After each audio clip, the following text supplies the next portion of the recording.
성도 여러분 안녕하십니까?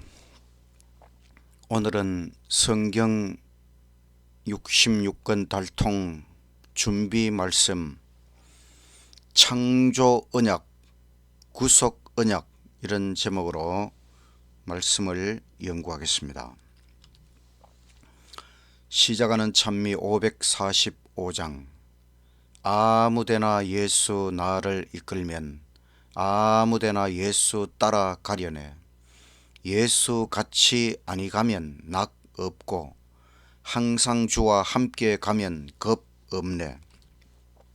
아무데 가든지 두려움 없겠네. 아무데나 주와 함께 가려네. 주와 함께 가면 외로움 없겠네. 다른 친구 떠나가도 주 있네. 가는 길이 위태하고 험하나 주와 함께 가면 기쁨 있겠네. 아무데 가든지 두려움 없겠네. 아무데나 주와 함께 가려네. 어두운 그늘 땅에 내려 덮일 때 주가 같이 계심 알고 잘 자네. 어두운 밤이 다 간 후에 깨어서 아무데나 주와 함께 살겠네. 아무데 가든지 두려움 없겠네. 아무데나 주와 함께 가려네. 하늘에 계신 하나님이 함께 하시면 얼마든지 우리의 인생이 행복하고 기쁨으로 충만할 수 있다는 것을 인하여 감사드립니다. 오늘도 하나님의 말씀 창조 언약, 구속 언약에 대하여 깊이 깨달을 수 있도록 성령 충만한 은혜를 허락하여 주시옵소서. 예수님 이름으로 기도드리옵나이다. 아멘. 둘째 찬미 546장 주의 말씀 듣고서 준행하는 자는 반석 위에 터 닦고 집을 지음 같아. 비가 오고 물나며 바람 부딪힐 때 반석 위에 섰으니 넘어지지 않네. 잘 짓고 잘 짓세. 우리 집 잘 짓세. 만세 반석 위에다 우리 집 잘 짓세. 주의 말씀 듣고도 행치 않는 자는 모래 위에 터 닦고 집을 지음 같아. 비가 오고 물나며 바람 부딪힐 때 모래 위에 섰으니 크게 무너지네. 잘 짓고 잘 짓세. 우리 집 잘 짓세. 만세 반석 위에다 우리 집 잘 짓세. 천하 모든 사람들 집을 짓는 잘세.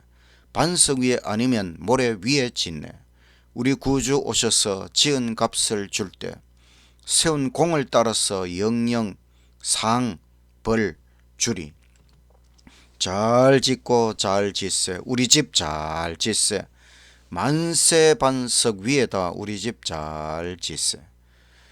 사람은 누구나 다 집을 짓습니다.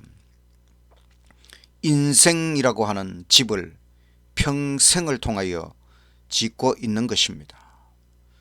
그런데 이 집에 대한 평가가 내려질 날이 분명 있다고 하는 것입니다. 평가하시는 분은 하나님이십니다. 내가 반석 위에 집을 지었으면 무너지지 않을 것이지만 모래 위에 집을 지었으면 그것은 무너지는 것입니다. 평생을 피땀을 흘려 집을 지었는데 그것이 모래 위에 지었다면 얼마나 허무한 결과입니까? 만세 반석 예수님 위에서 집을 짓는 저와 여러분이 되시기를 간절히 바랍니다. 흔히 우리 한반도의 등뼈 백두대간에 대하여 말을 합니다. 백두대간은 북쪽에 백두산부터 시작해서 금강산까지 내려와서 그 다음에 남쪽에 설악산, 또 태백산, 속리산, 덕유산을 거쳐서 지리산에 이르기까지 이 한반도의 가운데를 가로지르는 이 산맥을 백두대간이라 말합니다. 한반도의 등뼈 백두대간이 있다면 성경의 등뼈 7대 언약이 있습니다. 성경 전체를 가로지르는 산맥 7대 언약. 첫째는 창조 언약, 둘째 구속 언약, 셋째 노아 언약, 넷째 아브라함 언약, 다섯째 시내산 언약, 여섯째 다윗 언약, 일곱 번째 새 언약, 예수 그리스도. 오늘은 성경 달통 준비 말씀으로 창조 언약과 구속 언약 두 가지 언약에 대하여 말씀을 드리겠습니다. 인간을 창조하신 하나님의 목적은 살아라, 영원히 번성하며 살아라 라고 하는 것입니다. 창세기 1장 27절과 28절 말씀, 하나님이 자기 형상 곧 하나님의 형상대로 사람을 창조하시되 남자와 여자를 창조하시고 하나님이 그들에게 복을 주시며 그들에게 이르시되 생육하고 번성하여 땅에 충만하라, 땅을 정복하라, 바다의 고기와 공중의 새와 땅에 움직이는 모든 생물을 다스리라 하시니라. 하나님은 우리 사람에게 복을 주시고 생명을 주시고 살아라, 이것이 하나님의 놀라운 목적이었습니다. 그런데 인간의 삶에는 조건이 있었습니다. 그것은 순종입니다. 창세기 2장 16절 17절, 여호와 하나님이 그 사람에게 명하여 가라사대 동산 각종 나무의 실과는 너가 임으로 먹되 선악을 알게 하는 나무의 실과는 먹지 말라. 너가 먹는 날에는 정령 죽으리라 하시니라. 하나님께서는 인간이 순종하는 것을 살펴보시기 위하여 에덴 동산의 중앙에 선악을 알게 하는 나무를 만드시고 그 나무의 열매는 절대로 먹지 말라고 명령하셨습니다. 이것을 창조 언약이라 그럽니다. 순종하면 산다, 순종하면 영원히 산다. 이것이 하나님과 인간 사이에 맺어진 창조 언약입니다. 이 창조의 언약에 문제가 있습니까? 하나님의 약속, 인간에 대한 하나님의 약속에는 아무런 문제가 없습니다. 하나님은 인간과 정당한 약속을 하셨고 그 약속대로 우리 인간은 순종하면 영원히 살 수 있는 것입니다.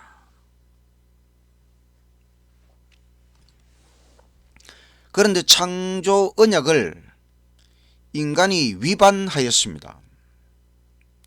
결국은 창조 언약, 순종하면 영원히 살지만 불순종하면 죽는다.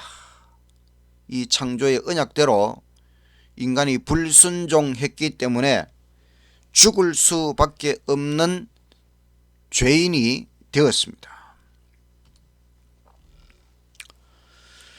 인간이 창조 언약을 위반했을 때 하나님께서 인간에게 찾아오셨습니다.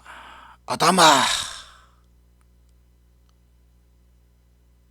아담은 자신의 죄에 대하여 핑계를 합니다. 하나님께서 여자를 만들어 주셔서 저 여자 때문에 내가 죄를 지었다고 핑계하였습니다. 하와는 또 핑계하기를 뱀 때문에, 하나님이 뱀을 만드셔서 저 뱀 때문에 내가 죄를 지었다고 핑계를 하였습니다. 하나님께서는 즉각 선고하셨습니다. 그것이 구속 언약이라고 하는 것입니다. 하나님의 구속 언약, 구원 언약은 창세기 3장 14절 15절 여호와 하나님이 뱀에게 이르시되 너가 이렇게 하였으니 너가 모든 육축과 들의 모든 짐승보다 더욱 저주를 받아 배로 다니고 종신토록 흙을 먹을지니라. 뱀, 사탄이 인간을 유혹할 때에 뱀을 매개체로 사용하였고, 그래서 하나님께서는 제2의 저주에 대한 상징으로 이 뱀을 아주 모든 짐승보다 더욱 저주를 받아서 배로 기어다니고, 그래서 우리 사람은 뱀을 볼 때마다 아주 두려움과 또 혐오스러움을 느끼게 된 것입니다. 그 다음에 하나님께서 하시는 말씀은 사실 뱀에게 하신 말씀이라기보다는 뱀 속에 들어가 있었던 사탄, 마귀에게 하시는 말씀입니다. 내가 너로, 사탄 너로 여자와 원수가 되게 하고 너의 후손도 여자의 후손, 여자의 후손은 남자의 후손 아담의 씨를 가지고 오시는 것이 아니라 여자의 몸을 빌어서 성령으로 잉태되어 이 땅에 오시는 하나님의 구원자 메시아 예수님을 나타냅니다. 너의 후손도 여자의 후손 예수님과 원수가 되게 하리니 여자의 후손은 너의 머리를 상하게 할 것이요 너는 그의 발꿈치를 상하게 할 것이니라 하시고, 이 말씀이 어떻게 구속 언약, 구원 언약인가? 이 말씀 속에, 이 예언 속에 인간의 구원을 위하여 예수님께서 발꿈치를 상하신다. 그것은 십자가 위에서 발꿈치에 못이 박혀서 우리를 위해 희생하시는 예수님, 대속적 희생을 하시는 예수님에 관한 예언입니다. 또 더 나아가서 사탄 마귀는 예수님에 의하여 머리가 상하게 될 것이다. 머리가 상한다는 것은 치명적으로 죽음을 당한다는 것입니다. 이것은 마지막 하나님의 심판을 예언하는 것입니다. 그래서 이 창세기 3장 15절 속에 예수님의 십자가와 최후의 심판에 이르기까지 선악의 대쟁투에서 가장 놀라운 사건들을 예언하고 있는 것입니다. 그 다음에 하나님께서는 아담과 하와에게 가죽옷을 입혀서 에덴 동산에서 쫓아내십니다. 창세기 3장 21절 여호와 하나님이 아담과 그 아내를 위하여 가죽옷을 지어 입히시니라. 동물의 희생을 통해 얻어진 가죽옷을 입혀서 에덴 동산에서 쫓아내셨습니다.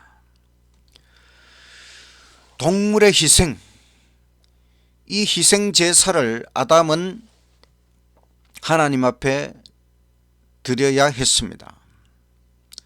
아담에게 있어서 첫 희생 제사는 가장 고통스러운 의식이었다. 그의 손은 하나님만이 주실 수 있는 생명을 취하기 위해 들려져야만 하였다. 무지한 동물을 희생 제물로 죽이면서 그는 자기의 죄가 흠 없는 하나님의 어린 양의 피를 흘릴 수밖에 없다는 것을 생각하고 떨었다. 자기 죄 때문에 어린 양을 죽이는 희생제사, 이 어린 양이 바로 세상 죄를 지고 가는 하나님의 어린 양 예수님이 이렇게 죽어야 된다고 하는 것을 생각할 때에 아담에게 있어서 희생제사는 정말 가장 고통스러운 의식이었고, 그래서 이 일을 하면서 떨었다고 하였습니다. 아담의 아들 가인과 아벨에게도 똑같은 희생제사가 요구되었습니다. 창세기 4장 3절 세월이 지난 후에 가인은 땅의 소산으로 제물을 삼아 여호와께 드렸고 아벨은 자기도 양의 첫 새끼와 그 기름으로 드렸더니 여호와께서 아벨과 그 제물은 연락하셨으나 가인과 그 제물은 연락하지 아니하신지라. 가인이 심히 분하여 안색이 변하니. 아담의 첫째 아들 가인은 하나님 앞에 희생 제물을 드리기는 드렸는데 자기가 지은 땅의 농사 소산물을 가져와서 드렸고, 둘째 아들 아벨은 양의 첫 새끼를 가져와서 드렸습니다. 하나님께서 양으로 희생 제물을 드린 아벨의 제물은 연락하셨지만 가인의 제물은 연락해 주지 않으셨습니다. 가인은 성이 났습니다. 창세기 4장 6절 여호와께서 가인에게 이르시되 너가 분하여 함은 어찌미며 안색이 변함은 어찌미뇨. 너가 선을 행하면 어찌 낯을 들지 못하겠느냐. 선을 행치 아니하면 죄가 문에 엎드리느니라. 죄의 소원은 너에게 있으나 너는 죄를 다스릴지니라. 가인이 그 아우 아벨에게 들러 가자고 말하니라. 그들이 들에 있을 때에 가인이 그 아우 아벨을 쳐 죽이니라.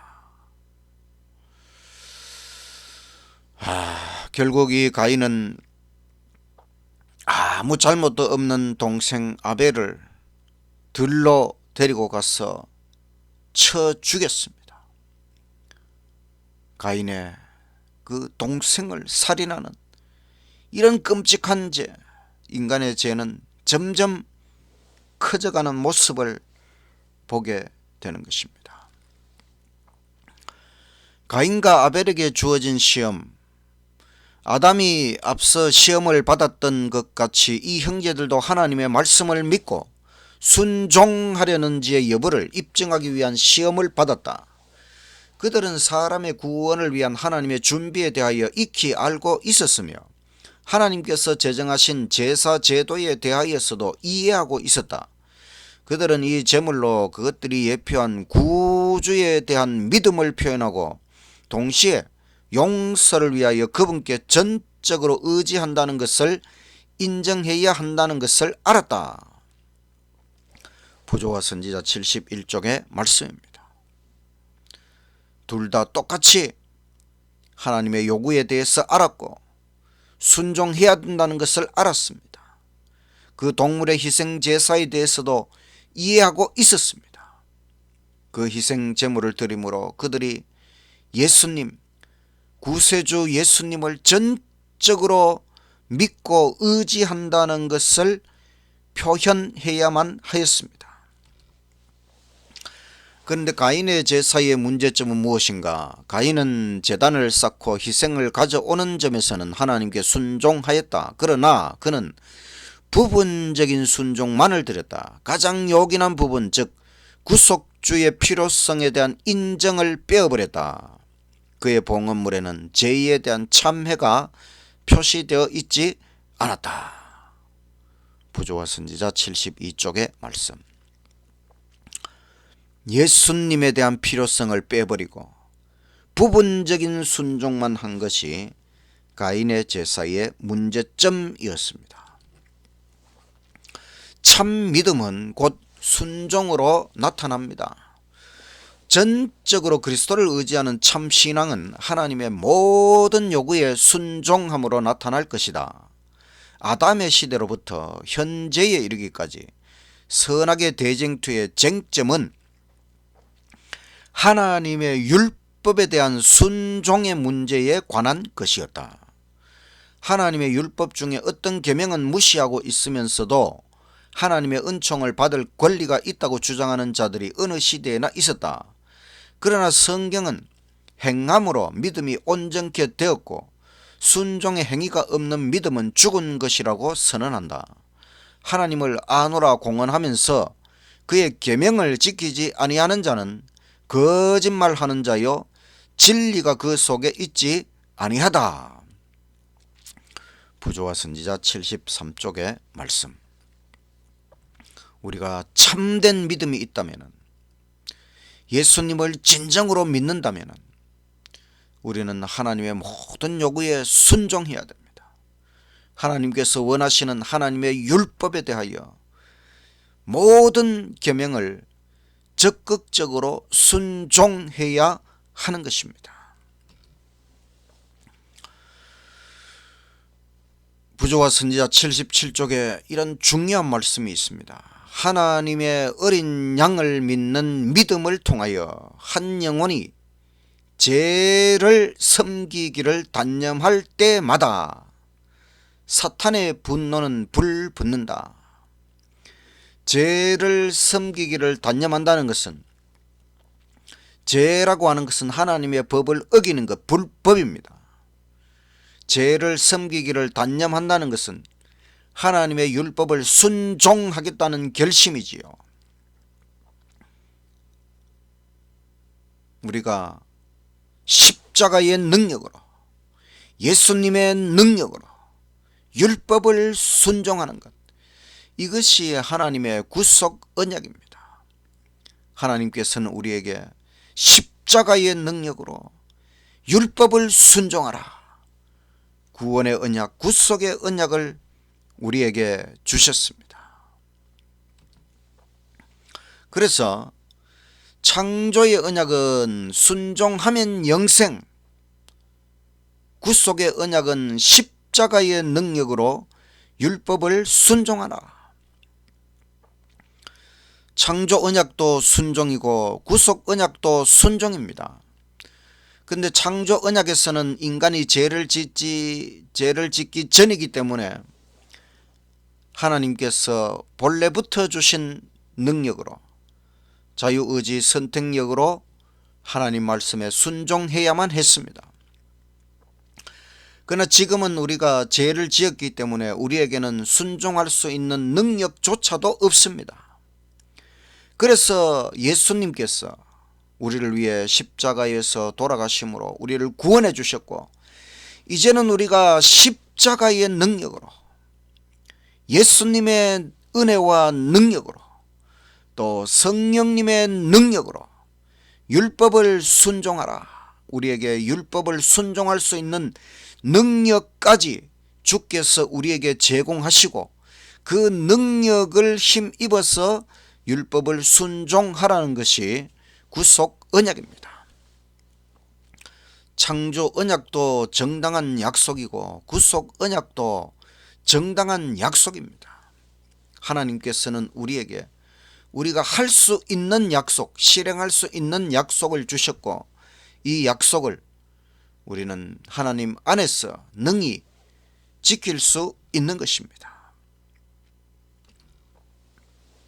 언약, 성경의 등뼈 같은 언약, 7가지 중요한 언약이 계속해서 흘러가고 있습니다.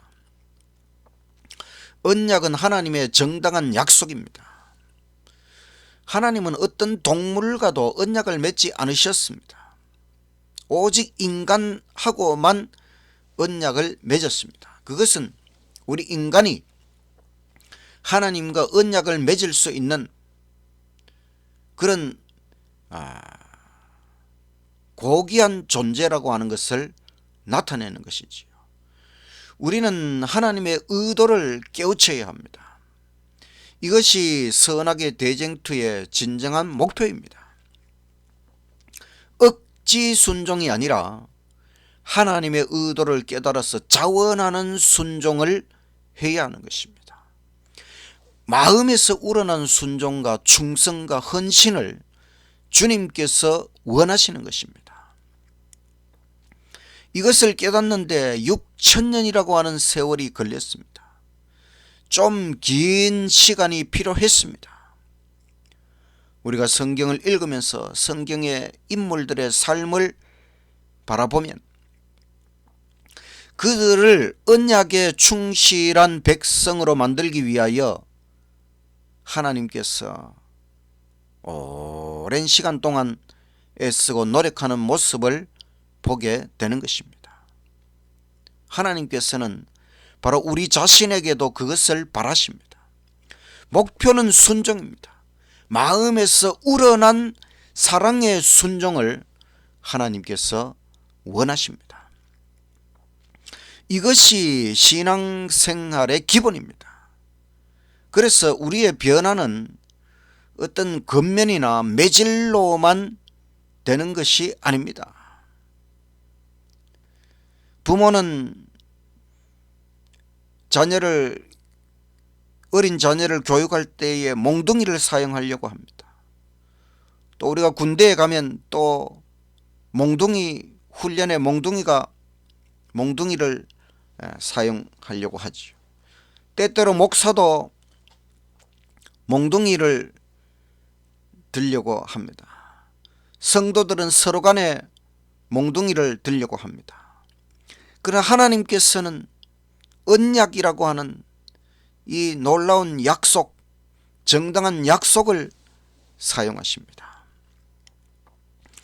우리는 하나님의 진정한 의도를 깨닫고 정당한 약속을 지키기로 결심해야 하는 것입니다.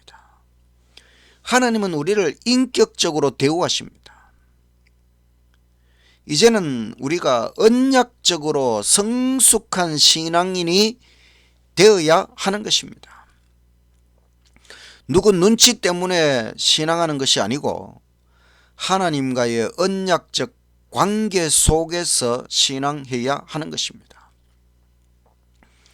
하나님은 정말 합당하고 가장 좋은 것을 우리에게 지키라고 요구하십니다. 하나님의 모든 요구는 부당한 것이 없습니다. 하나님의 율법은 얼마나 선하고 좋은 것입니까? 하나님께서는 다 우리의 유익을 위하여 항상 올바른 것만 요구하시기 때문에 우리는 마음에서 우러난 순종을 하나님께 해야 하는 것입니다. 때때로 저는 목사로서 어떤 문제들에 대하여 성도들에게 이것을 권면을 해야 되나 말아야 되나, 또 개인적으로 권면을 했을 때에 혹시나 성도들이 그것 때문에 더 상처를 받지는 않을까, 시험에 들지는 않을까, 이런 생각이 많습니다. 중요한 것은 자기 자신이 스스로 알아서 하면 제일 좋다는 것입니다. 하나님께서 원하시기 때문에 마음에서 우러나는 자원하는 순종이 제일 좋은 것이지요. 그것이 우리의 신앙, 우리의 믿음의 가장 기본적인 태도가 되어야 한다는 것입니다. 오늘 우리는 이 성경 전체를 완전히 깨닫기 위하여 성경 달통을 하기에 앞서 가장 중요한 것, 창조 언약, 구속 언약 두 가지를 살펴보았습니다. 창조의 언약은 순종하면 영생한다. 구속의 언약은 십자가의 능력으로 율법을 순종하면 영생한다. 하나님께서는 우리에게 가능한 것, 바로 우리 스스로의 능력이 아니라 십자가의 능력, 예수님의 능력으로 우리에게 순종하라고 요구하시고, 그 순종하는 것은 좋은 것, 바로 하나님의 율법, 하나님의 율법이 얼마나 좋은 것인가. 사랑의 율법, 하나님처럼 사랑하며 살라고 하는 이 율법, 너무너무 좋은 하나님의 사랑의 율법을 우리에게 순종하라고 요구하십니다. 너무나 정당한 약속이요, 이 언약이라고 하는 것을 생각하고 이제는 우리가 하나님께 순종하는 인생, 자원하는 순종, 십자가를 의지하여 예수님을 의지하여 하나님께 전적으로 순종하는 생애를 살아가시는 저와 여러분이 되시기를 간절히 바라면서 말씀을 마치겠습니다. 마치는 찬미 544장. 예수 따라가며 복음 순종하면 우리 행할 길 환하겠네. 주를 의지하며 순종하는 자를 평생 떠나지 않으리라. 의지하고 순종하는 길은 예수 안에 즐겁고 복된 길이로다. 해나 고생이나 만일 당케 되면 주가 곧 없이 하시겠네. 주를 의지하며 순종하는 자는 모든 근심이 떠나리라. 의지하고 순종하는 길은 예수 안에 즐겁고 복된 길이로다. 남을 돌아보고 슬픔 위로하면 주가 상급을 주시겠네. 주를 의지하며 순종하는 자는 걱정 대신에 복 받겠네. 의지하고 순종하는 길은 예수 안에 즐겁고 복된 길이로다. 주를 힘입어서 말씀 잘 배우고 다닐 때 주와 함께 하세요. 주를 의지하며 항상 순종하고 명령 따라서 준행하세요. 의지하고 순종하는 길은 예수 안에 즐겁고 복된 길이로다. 하늘에 계신 하나님 아버지, 하나님께서 우리를 인격적으로 대우하시고 창조의 언약을 주시고 그 언약에 실패했지만은 다시 구속의 언약을 주시고 예수님께서 우리를 위해 모든 죄값을 갚아주시고 이제는 예수님의 은혜를 힘입어서 예수님의 능력을 힘입어서 십자가의 능력으로 하나님의 율법을 순종할 수 있는 은혜를 주시니 참으로 감사합니다. 하나님의 마음, 하나님의 뜻, 하나님의 의도를 깨우치고 하나님께서 원하시는 대로 정말 마음에서 우러난 순종을 하나님 앞에 할 수 있도록 하나님 인도하시고 축복하여 주시옵소서. 하나님께 자원하는 순종을 통하여 하나님께 영광 돌리고 하나님을 기쁘시게 하는 우리의 삶이 되도록 아버지 인도하여 주시옵소서. 성경을 완전히 달통하도록 성령 충만한 깨우치심으로 함께하여 주시옵소서. 예수님 이름으로 기도드리옵나이다. 아멘.